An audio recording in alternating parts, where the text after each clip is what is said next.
In today's video, I'm going to teach you how to color cells in Monday.com. Whether you're a seasoned user or a newcomer to this platform, adding a splash of color to your tables can make data interpretation a breeze and add a bit of personality to your workspace. It's a simple process, and over the next few minutes, I'll guide you through it step by step. To begin, head over to Monday.com. If you aren't already signed in, the first step is to log in. Simply click the login button that you'll find on the main page.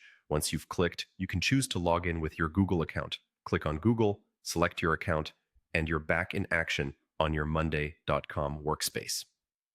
Navigate to your board. This is where the magic happens and all your data is laid out. On your board, identify the table where you want to add color. When you see the table header, look for the three dots next to the Group By section. Clicking on these dots opens up a range of options, and from there you want to select the option that says Conditional Coloring. This is where you're starting to make changes that will be visually impactful. After selecting conditional coloring, you'll typically see a menu or a set of options to choose the color of the cell. This is an exciting part of the process, allowing you to customize the visualization of your data. Whether you're into vibrant hues or soft pastels, go on and choose a color that suits your needs. But that's not all. Color coding is most effective when attached to certain conditions. So your next step is to add a condition that triggers the coloring effect. This condition is essentially a rule that defines when a particular cell should be colored.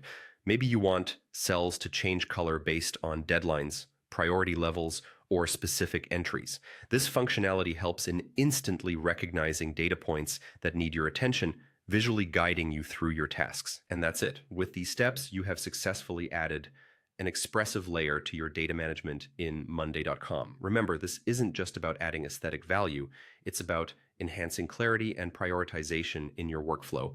Do try it out, tweak it to your preferences, and enjoy the new and improved way of managing your work on Monday.com. Thanks for watching, and I hope you found this tutorial helpful.